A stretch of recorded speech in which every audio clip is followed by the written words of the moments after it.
Sit up straight and tie. Well, I hope you can remember last week, because if you weren't here last week, this week's going to be interesting. All right, so start to allow more rather than less. Right, just feel. Let yourself exhale. Remember, I talk about the centering not just as a quieting of the mind, but as a door opening. And typically I say to the part of your nervous system, right, that when you exhale, there's research that shows that it helps the parasympathetic nervous system, the counterbalance to the fight or flight part of your nervous system, which is the sympathetic part of your nervous system, right, to come more online.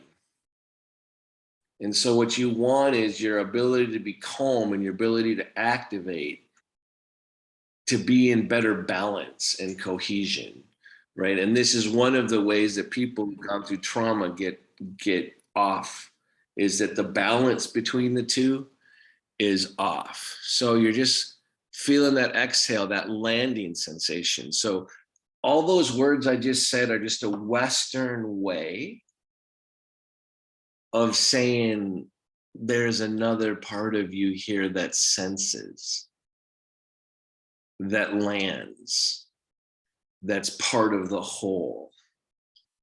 Don't get confused by different stories. There are stories about what you are, what you have access to. So soften your jaw, the inside of your mouth, release the skin around the temples. All these things are attempts while you're paying attention to your exhale to have you go, whew. Quiet is not loss. Silence is not loss. It's something else. So part of what's happening in an asana is that you're trying to bring more of your dimension, both the quiet and the activation, the effortful effort when it becomes effortless, into action. There's more of you here. It's not just about your parasympathetic nervous system. It's about the fullness and richness of your experience.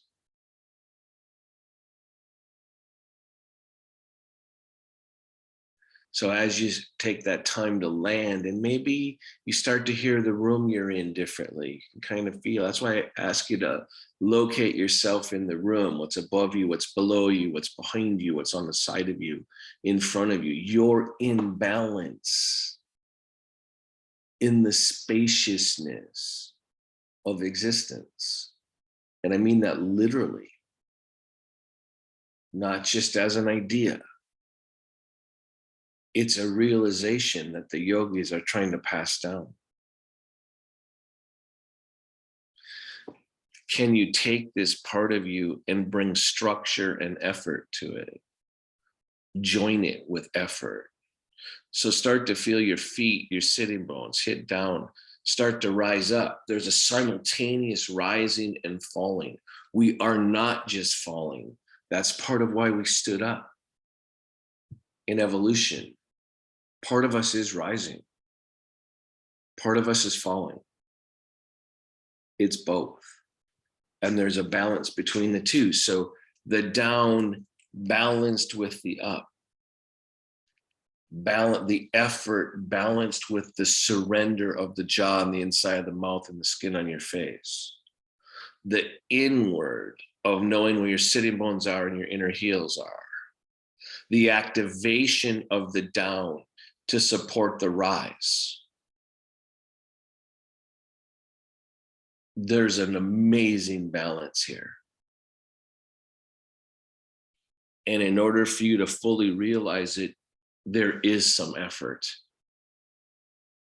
It's not all surrender. Let go of your day. Prepare your mind to do yoga.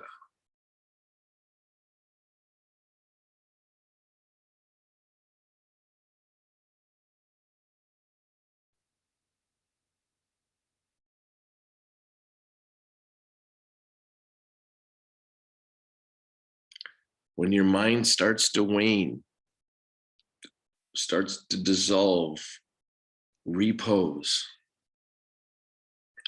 let your body show you where you are.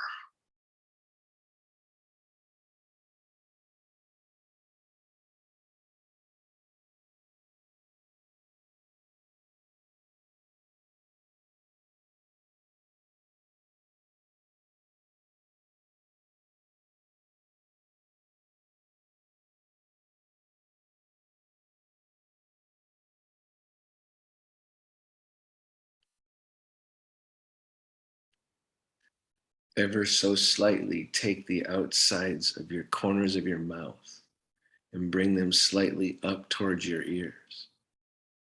Smile gently, beautifully. Be grateful. It's amazing.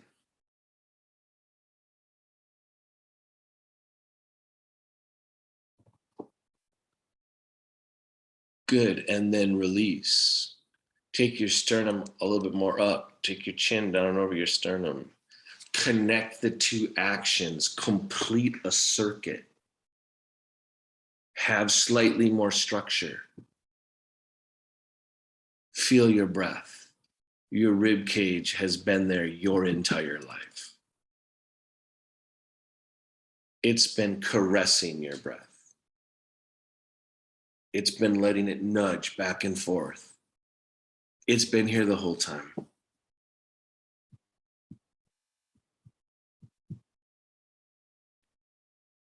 Raise your head up with closed eyes. Open your eyes. So one of the things when I'm having a stressful time, I like to try to not just center, like to calm my mind down. It's not just about my mind. To remember that there's a dimension in me that precedes what's going on. Like it's a part of me. It's accessible within my experience, right? So too often, like I think that meditation is really important as one of the limbs, which is kind of that where everything becomes contentless, and it's really important. And then remember, there's 8 limbs to yoga. There isn't, and so asana is an attempt to have that energy in effort.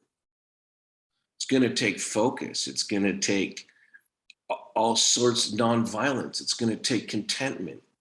Go down the list of the limbs, right? It's going to require all of it because there's something else here. Now, this is going to tie up to last week, because last week I spent a lot of time trying to point out this idea, philosophical idea that the yogis are trying to pass down, is that your mind has to make your experience into objects. And a lot of what yoga is trying to do is trying to get you past the subject-object distinction. All those just sounds like words, right? Right? What the hell? That sounds so philosophical. Well, now we're going to switch language now, switch stories now. One of the really powerful things that I think of what I've encountered from yoga and my study of contemplative practices, right, is that self has an unknowable dimension. That what the Eastern philosophers are trying to get across to the Western mind, a mind that's dependent on making things into objects, is that there's an unknowable part of self. You don't get to control it. It has to be received. For us in the West, self is like more of a mental idea. It's like an ego. It's like what I don't like, who I am, knowing yourself. That's the level of the mind, which is always going to have to make an object out of the other dimension of your experience. So remember last week I talked about the mystery is not a problem to be solved. It's a reality to be experienced, right? That's another way of saying there's another dimension to self. And that's what yoga is trying to pass down. In the contemplation, it's not just about calming your mind down. This was never just about your mind. It was about self, realizing that there's a connection to everything around you. When the mind tries to perceive that, it'll turn it into an object. You'll feel disconnected. This is part of what the yogis are trying to solve. So if you can, bring your hands into prayer. If not, put your hands on your thighs, right? Or whatever you do. And so again, like, because I like waking up and doing stuff, I'm going to try to like feel a whole bunch of stuff. So rather you can put your hands or not, and if you can't move your hands at all, then do this with the center of your chest, right? Which takes a lot of yoga, right? All right, so but I just want you to like open and spread the center of your palm. And I want you to open the center of your chest at the same time.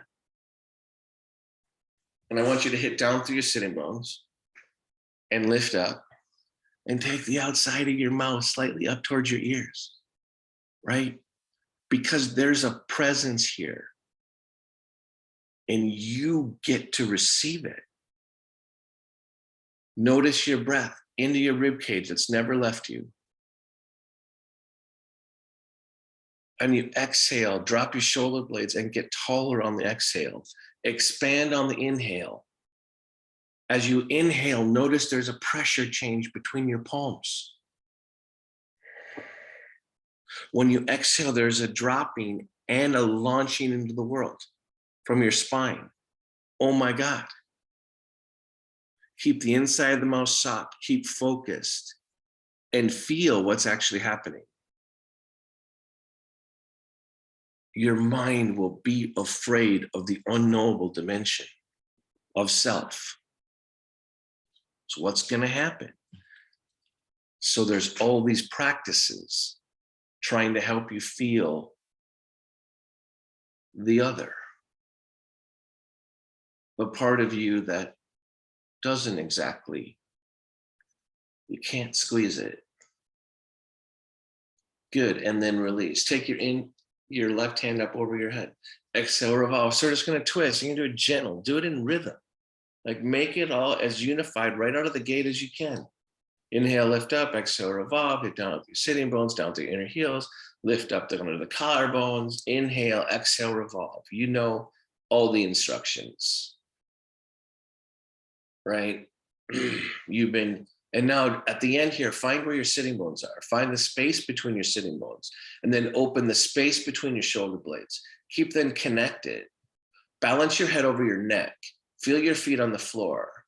Be whole. Inhale, lift up, exhale, revolve. What if wholeness was not a psychological idea? Come back to center. What if it was an experiential realization that your mind and our mental sense of self might be the last to receive? Inhale, take your arm up. Exhale, revolve. This idea that everything that's inward has to be psychological, huge mistake. Inhale, lift up. Exhale, revolve. Again, lift under the collarbones. Hit down to the feet. Feel your sitting bones, right? And then here at the end, right? Feel your sitting bones. Feel the space between your sitting bones. Connect that space to the space between your shoulder blades. Feel your inner heels. Inhale, lift up, open the chest. Exhale, revolve. So you're taking more of you into the twist because you're surrendering that there are spaces that are connected without your mind. The space between your sitting bones and the space between your shoulder blades. Lift those spaces from under your collarbones. Feel down through your inner heels. And breathe. Come on back to center. Lean forward. So I'm going to put my hands on the table. You can put them on your lap, right? If you don't have a table in front of you. Just trying to get that space that I think is magical because it's a Monday, which is the space in your low back, right? Oh my God, you mean that connects to the center of my chest?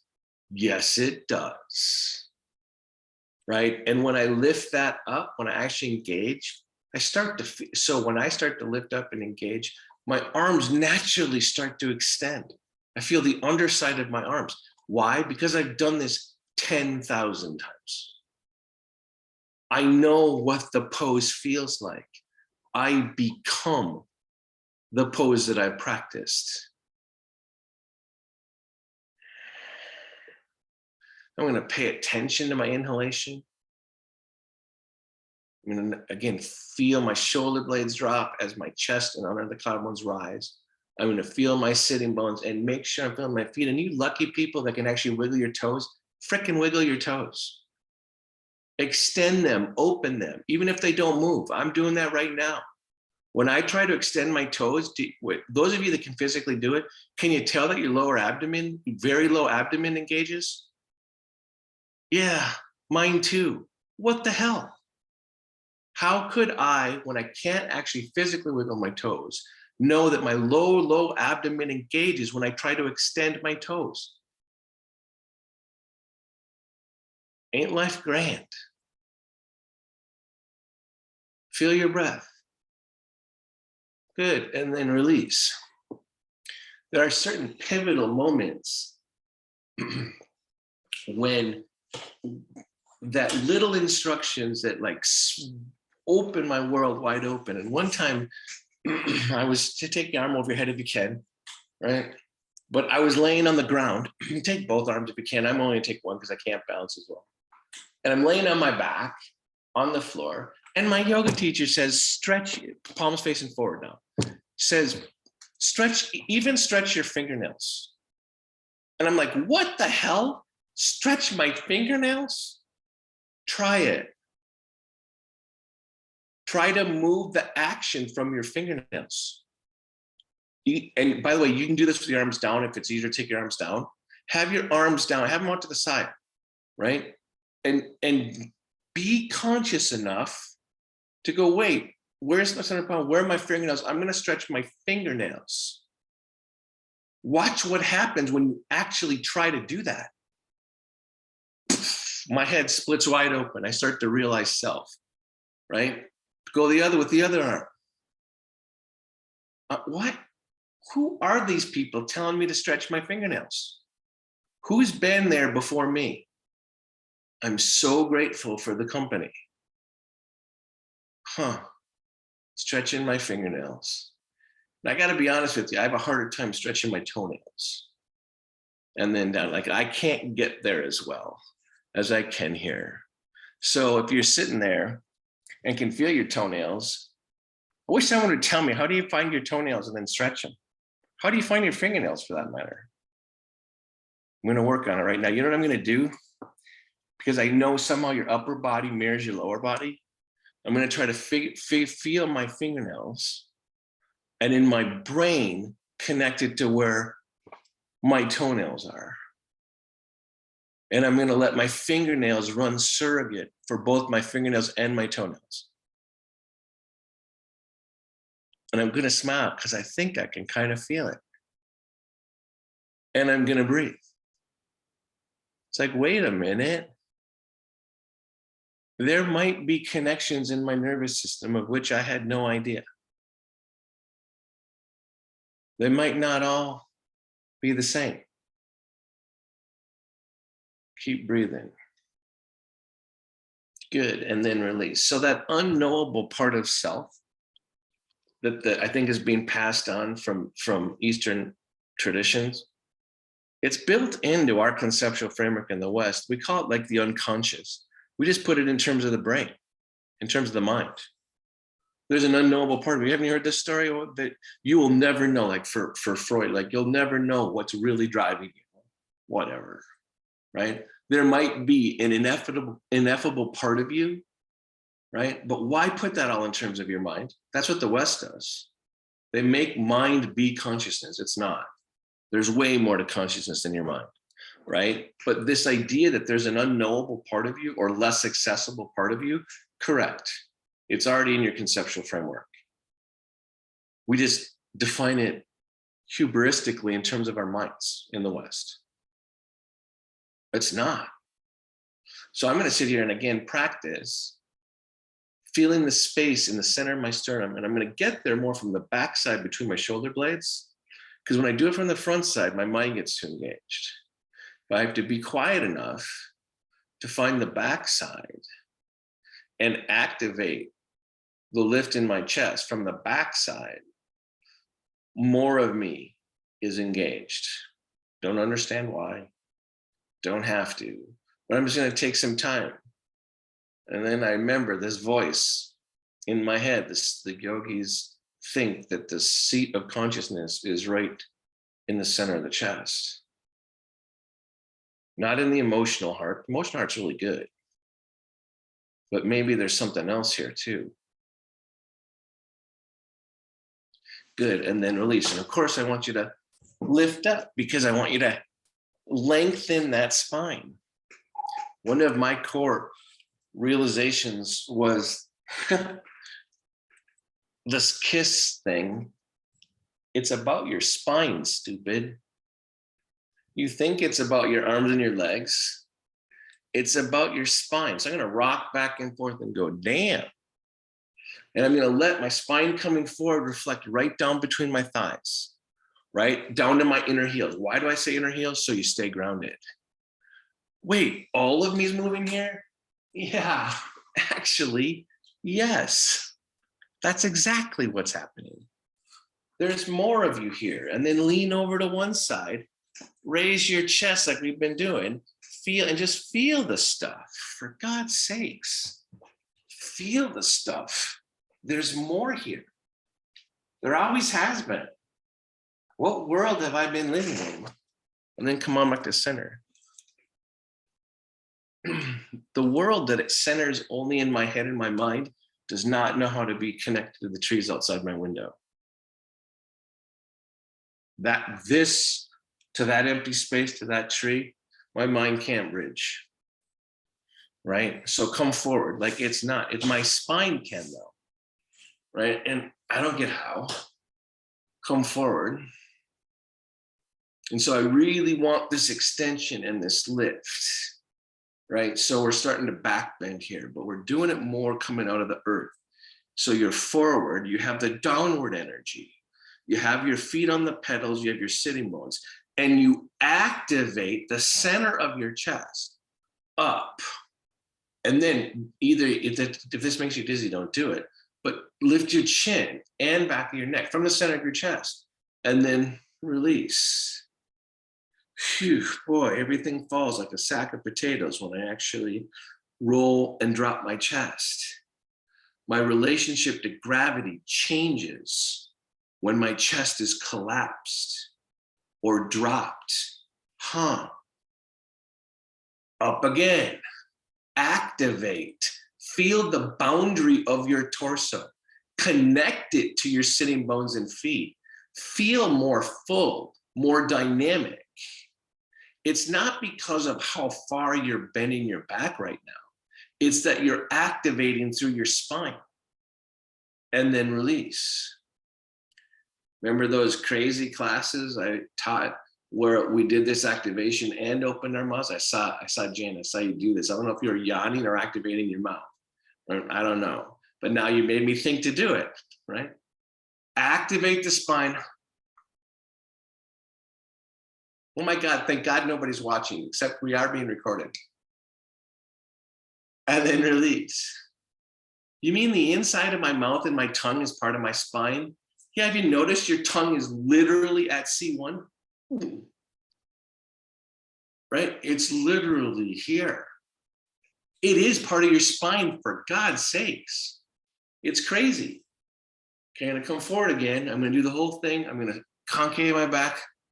And then my tongue's gonna come out. My mouth's gonna open, chasing the sky. My tongue's gonna come out and go towards the earth.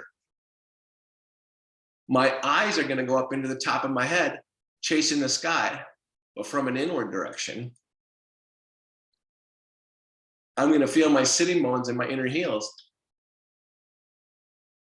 And then release. By the way, it's really hard to do that and talk, right? So that's not an easy thing. So I gotta wake my tongue back up. So remember, I want spaciousness on a Monday, right? I want to be lighter. Oh, for God's sakes. Thank God for rhythm, right? Wait, I get to actually know that I'm on the chair. I'm not in it. Yeah. I get to have differentiation between me and my wheelchair, between you and how you're sitting. Oh, let me just be a sack of potato. That'd be like literally merging with the chair and forgetting that I'm alive. And that's how I'll listen to someone that won't stop talking. I'll be like, oh, for God's sakes, give me a break. You're killing me. When someone's just boring my skull out, I just can't even, everything collapses. I'm going to sit up tall now. I'm going, guess what? Not today, says the referee. That's one of my favorite like lines from an English announcer about soccer games, football games. Not today, says the referee, not today. I'm not going to collapse today. I'm going to go the other direction. And I'm going to make sure, and then release, bringing more here just isn't coming from my head. I'm going to make sure more of me's here. Over, take your arm up, take it over your head. Oh my God, see that sunlight right on my head? I feel maybe there's choir singing right now. I have no idea. It doesn't have to go over yet. I like this choice, Amanda, right? Right, good choice. And then over. And then I hear a whole bunch of people coming, well, I try to do everything you say and I can't stay focused. That's your freaking problem, right? If you're trying so hard to win physically, for God's sakes, don't try to win physically such that you shrink, right? Be in the spaces you're in. Good, and then release. Come on back to center. Lift up again. So for whatever reason, I want to get my spine to go out through my knee, and then I want it to go back, and I want it to go out through my other knee, and I'm going to start going back and forth as if this were my knees, right? So here we go. I'm going to go lift up and put one knee forward, and then back down, and then I'm going to do it with the other knee. And then I'm going to throw the other knee forward. And then I'm going to figure out a way to keep it continuous, right? Going back and forth. Because dang it, if I am heavy in my spine today, I can tell you my day's going to kind of suck, right? I know this from practice. So I'm just trying to get it more out there, and then release, be in the center. Can tell right away my head's tilted. Damn it. So I'm going to try to, on my body, I'm going to try to make sure I feel this space and this space. What's funny is as I tilt my head this way, this space tilts too. It's not just the space collapses. The space is actually. So what if instead of like trying to just balance your head, you actually try to balance this space with this space? What? Oh man, right away I want to breathe because it's more inward when I'm balancing the sides of my head. When I'm trying to make sure this one's alive as alive as this one. Wonder if that's in every pose. Probably. Probably it is.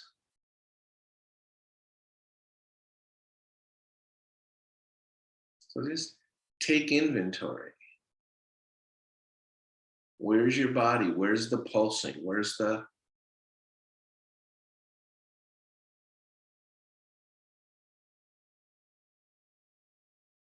Good, and then release. So I heard you all talking about fatigue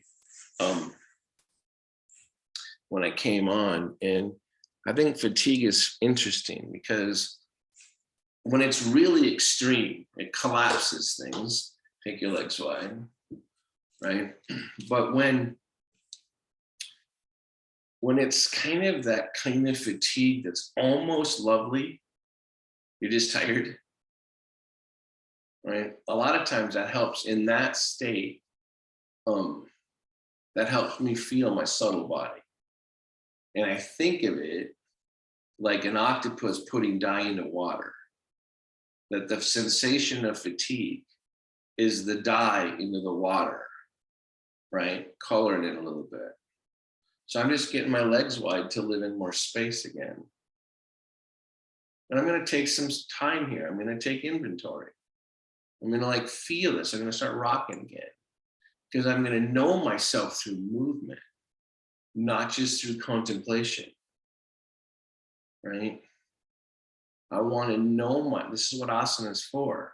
I want to know myself in movement, through movement, not just through emptiness. And I'm going to lean over, of course, because I like this one. Basically I just teach what I want to do every Monday.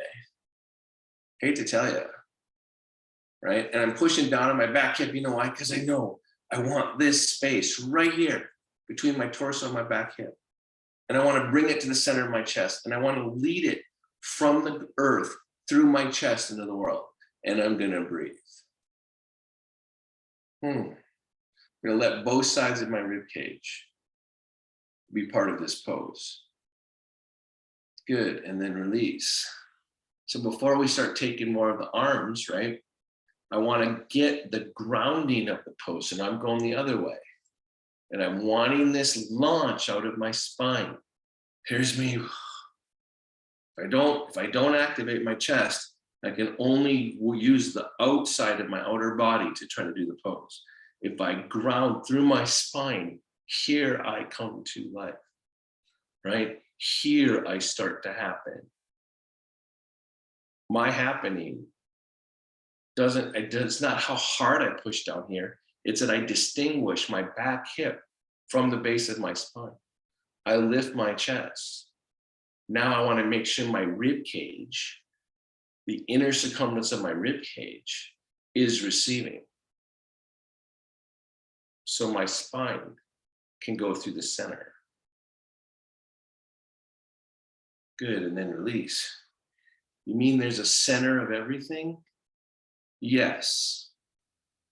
Does that make sense to my rational mind? No, it doesn't. Do I know it as a sensation? Yes, I do. So glad asana has taught me that there's a center of everything. So now I'm going the other way again. I'm making sure my spine is in the pose, my backside of my spine coming forward to activate awareness in my legs. I'm reminding myself of the downward energy of my sitting bones and the projection of the core of my spine up, making sure my head's involved. Then I'm taking my arms wide. Take the arm up, right? Good. And now I'm taking the shoulder blade in, the palm opening, stretching the fingernails.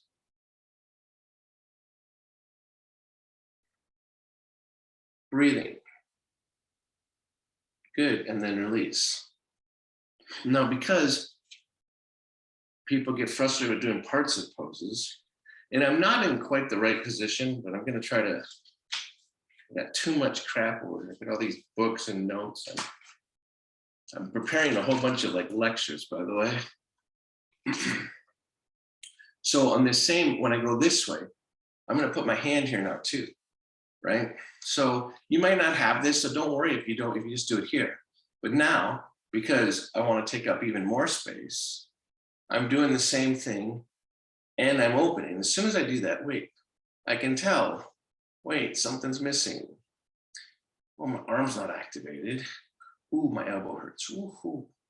Gotta be careful there. That's my ulnar nerve. It's pissed off in my right elbow, right? Then I'm gonna remind myself by pushing on my back knee again. I'm gonna put it into my pull it, I knee back in as I push my knee into my hand. So in other words, I'm activating two directions in my back leg and taking my arm up again. And I'm trying to feel all of this, both palms, both wrists, breathing. Good, and then release. The problem for me with that is that I'm doing more physical action. I can tell I kind of left some of the sensation of yoga behind, but damn it, I want to do some stuff. So it should be like some of you taking your arms over your head and you probably don't need to. So now wait, I don't have anything over here. I'm practicing at home. Do I want to move everything around and make it perfect? No, I don't. So I'm going to figure out a different way to have more of this energy, but probably by grabbing my wheel and then go up. So, oh, but then I'm gonna go, wait, I want this arm out. I want this arm up. So I'm gonna try to, now I'm gonna lean back in my chair and try it this way, right? So I don't go over as far, but I'm trying to get the full extension. And it's not perfect. It's not the same. Okay, so what? Breathe. I want to be in space. How about you? Good, and then come on back up. Put your legs together, right? Find the midline again. So I hope, I'm a little bit out of breath because I was talking. I hope that was at least some effort for you, right? So when you take inventory, don't be afraid of the fatigue.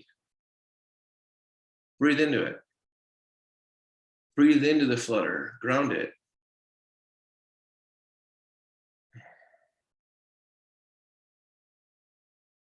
Fatigue is also the sensation of being alive, of having activated. So I'm listening.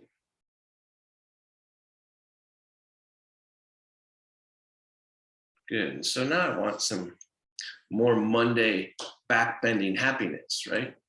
So I'm gonna start going back over, holy crimes, right? I'm gonna go back, over and up. So good, and then release for a second. So when this is a really hard thing to learn, and even some days I forget that I know this, like I just made a mistake, right? In my back bend there. But this is a mistake that people that back bend make quite a bit, especially people that are way into proving they're a good yogi, right? When they get far enough into the back bend, they think they can get the extra 5% by trying harder, right? They grind right into it and go, I'm gonna get this freaking thing more open. What they'll get is a headache, right? Because when you crash back hard, and almost every, like at different periods of your yoga career, you will continue to make this mistake. Some days you'll just think, if I just try a little bit harder, I'll actually get more. Sometimes that's true. Most of the time it's not. So I'm gonna wonder, I want more of this flying open of a back bend. I want more. So first I'm just gonna take a casual picture for my memory of what it is to go back, right? So I'm opening here, I'm opening my chest, you know. Of course, I want this to open like a lion's claw, right? Broaden across the collarbones, feel my base, and then come back. So I was working that pretty hard. Now, how am I gonna get more? What part of me is gonna get more? If you narrow your awareness and really focus your mind, you'll get less. If you use too much of your will, you will get maybe further movement, but the space you're in will collapse because you're trying too hard. So now I'm gonna start thinking, well, if I go into it different, can I get more? So I'm gonna like start, as I start the back bend here, we've done this before, I'm gonna push on my own thighs. So I know like inertia's third law, right? Or Newton's third law, right? If something goes this way, something has to go in the opposite direction, right? So by grounding my own legs, and I'm taking time to feel the separation between my lower abdomen and my sitting bones, as I come into this with more awareness, then I turn and start to open my chest, open my shoulders. Then at the end, it doesn't even matter if you take your head back, but take your head back if you want to. So I'm trying to come into it with more and then release. So there's a methodology to teach in Vinyasa and yoga that I don't think is appropriate for me, at least, that lives with a disability. And that is like, always push the edge, always push on the edge. Now that's a healing story we've all grown up with for progress, right? If you just push on the edge, you'll get more, right? It turns out to be false in a yoga pose, right? And especially when you have some things you have to watch. So we're like focusing right now on how you come into something. So I'm going to come forward for a second, because there's a transition in a back bend from what was ordinary to something that's changed. By coming forward, I'm finding the inside of the pose. So I'm really working on how I come into the pose to get more, not use more effort to get more, right? So then I'm going to go back. I'm going to feel the back of my chair. I'm going to launch. I'm going to open. So by having what precedes be more awake, here I get more because there was more of me coming into it. Good, and then release. So the hands on my thighs actually helps me know to stay grounded with the earth, right? But now I'm going to not use my hands on my thighs. I'm going to let my arms go off to the side, which is going to lose me some grounding, but it's going to let me go farther in a physical way into the pose. So I'm going to go back over. I got to get, this is too close for me right now, right? So I'm going to go back over and take my arms out. Now, I don't get nearly as much back bend here, right? I'm fused right here. But I'm going to let my upper arms rotate from the inside edge to the out. And then, because I've been yoga a long time, that movement of the inner side of the upper arm out, turning the thumb out behind me, and then release, that's an action, right? So what we're doing is, instead of, one in the beginning instruction would be turn your thumb out behind you. Well, when you instruct that way, what happens is you just turn your wrist, right? And so I've been purposely trying to instruct you from this point, right? In order to turn from there, this point has to go this way, right? On the side armpit chest for the arm to roll out. So already more is happening here. Then I do it on the other side. So this arm, I got to watch it because my elbow, I have nerve pain right there. So I have to watch how much I open here. On this other side, I have to honor the fact that my body's sore. So I'm going to rotate this out. I'm going to try to rotate from the inner upper arm, but I'm going to try to lift right here in order to roll my thumb out behind me. So this goes this way as the upper arm rolls out, and I'm going to do it with both arms. Lifting here, I'm touching here on purpose. So my brain can actually register a part of my body that it usually doesn't activate, and take my arms out. And take a breath or two. And then release. So here's where it gets wild. When I know from Tadasana, and so do you actually, I know from Tadasana that when this rolls out and this opens, my inner upper thighs need to roll in and down through the inner heel. Because those are energy. That's the same instruction if you're bringing more of your perception into the pose. So as I open here, I'm going to roll in there and go down through my heels, because the contrast and the opposing forces of this going this way and this going this way create an opportunity for more of me to enter the pose. And that's what we're going for, right? We're wondering, what's the unknowable part of self? Now, if I just crank the crap out of this, right, I'm not going to get it. I'm going to have to ground and figure out how I come into the pose. So I'm going to come forward again. And I'm going to find the earth. My God, I want all of my back bends to come out of the earth and touch the sky. I don't want them just going towards the sky. I want to know where the earth is. Something must drop in order for the earth to be in poses, right? And then I'm going to keep that. I'm going to go back. I'm going to take arms at my sides. I'm going to get all this activated. Then I can already tell it's hard for me to find my thighs in there. So I'm going to bend my arms and actually roll my thighs in. And as I roll my thighs in, I'm going to try to open here. Then I'm going to keep that and bring my arms back out. So I've got the Play-Doh sensation of things rolling in because I just did it as this opens. And some of you might be lucky enough to do it all. I can't. So I can already tell that I'm shortening the back of my neck.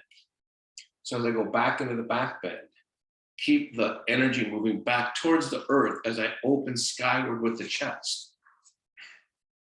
As I finish it out by rolling my inner upper arm out and taking my head back. Now I want you to, should be effort. Now I want you to balance it between the part that's going from the inner upper thighs down to the heels and the activation that's happening skyward. Good, and then release.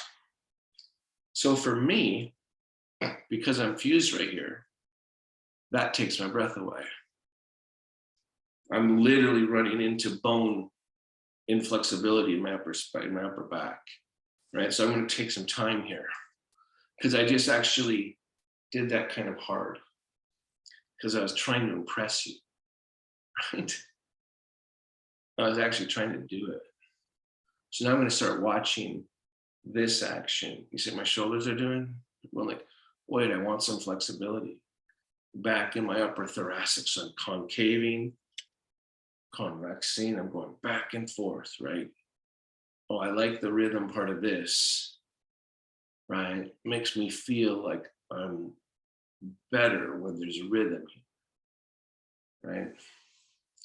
Have you ever tried to willfully dance to a song? Doesn't work that good, right? So I'm gonna get this lighter energy again. Like I'm salting, all of a sudden that felt me like salting my food. I'm using myself as a salt shaker, man. I'm just like kind of letting it be a dancing thing. Then I'm moving back and forth. You know why? Because I'm trying to open space. So when I land, I stay open. When I go back, I open up. When I take my arms out, I don't collapse as much because I remember the salt shaker, right? And the feeling of lightness in my base. Even though I can't do it right now, I'm using my memory. Good, God, I can feel something opening right here. That's a good place for me to open. I have a lot of energy pain here. It's an adhesion in my intercostal muscles. I can feel it. So I'm just going to be gentle here now. In this position of activation, I'm going to be gentle, even though I'm efforting. Because this body's not used to feeling openness right here. Good, and then release. So we're going to do that one more time. But for me, it's right here, right? It's always here for me, right? Where's the part of you, before we do this last time, where's the part of you that has the opportunity to receive more than it used to? Right? So for me, I could feel this whole practice so far creates an opportunity. And I don't breathe very well into this part of my lung. So it's like, it's really good for me to feel any kind of opening here. Your pose, where's the spot? Could be in your legs, could be whatever, I don't know. I don't know, it's for you to know, right? So now I'm gonna no. So whatever, we're gonna do it again, right? One more time. And be your own yogi. Figure out what this sequence, what opportunities it created. I'm too close to my over here, so I'm gonna move over. And I'm gonna let go and open. And I'm gonna allow whatever part of me reference to my body is being allowed to enter this pose. I'm not pushing it. I'm not grinding it. I'm remembering the salt pick, the salt shaker in my sitting bones. I'm using my breath. And I'm being grateful that things can change. Good, and then release. Come forward.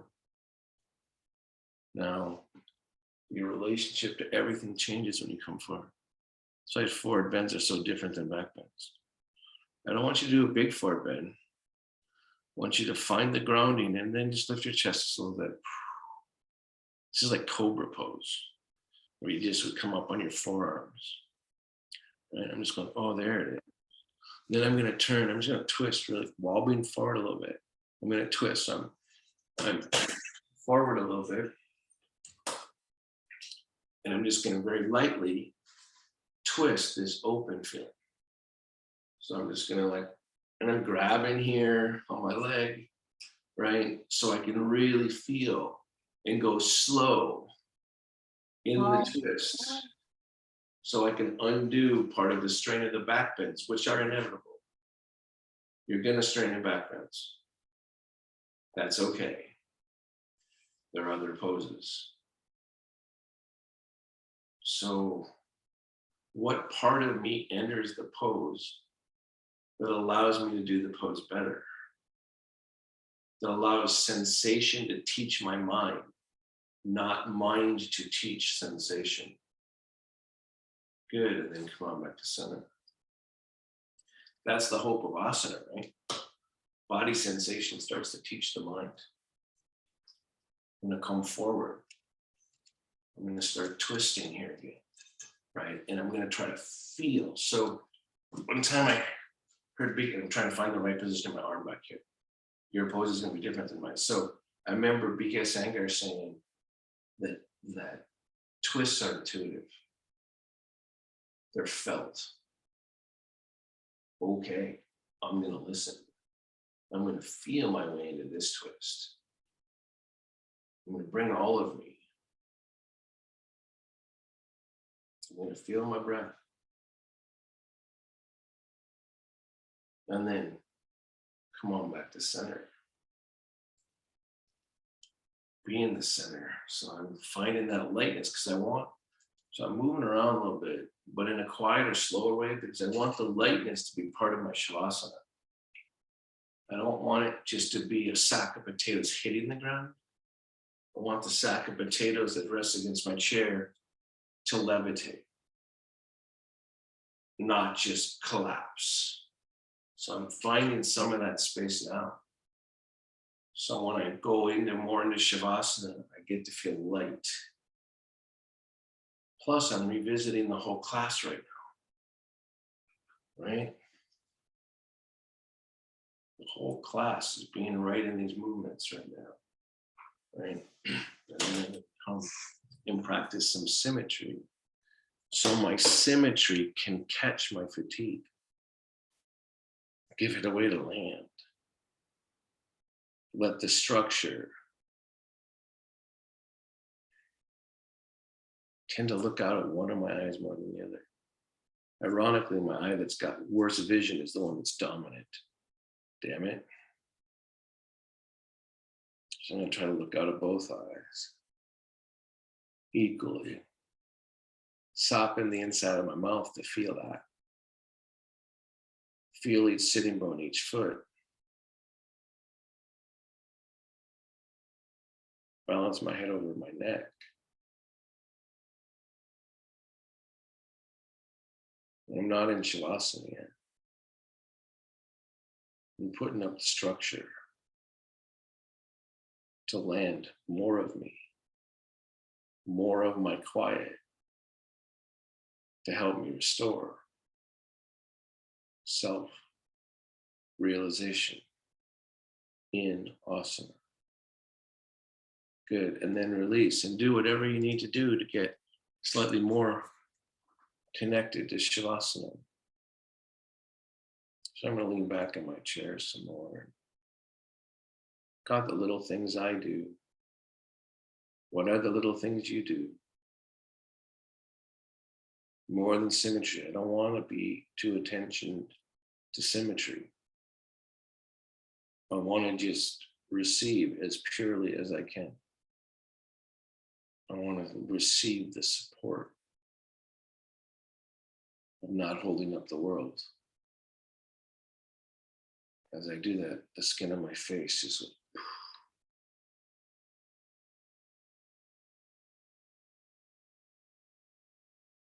of course, soften the organs of perception.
Feel your breath. Don't change it.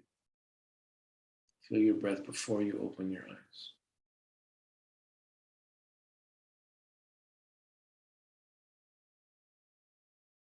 And then open your eyes. Wow, there's a lot out there.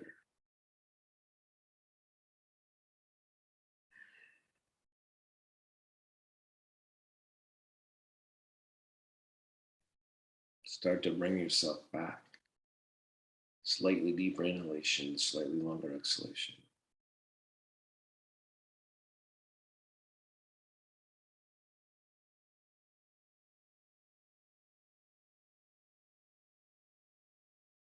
In this hum, thank your body.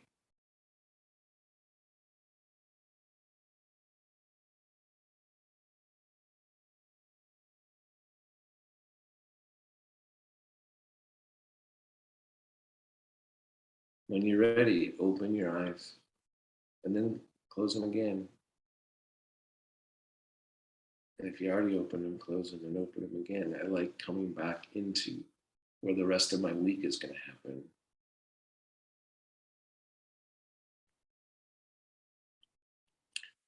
One of the unique opportunities in being a Westerner, we've inherited a conceptual framework of self that's not wrong. It's got some really powerful things to it. It can just be augmented.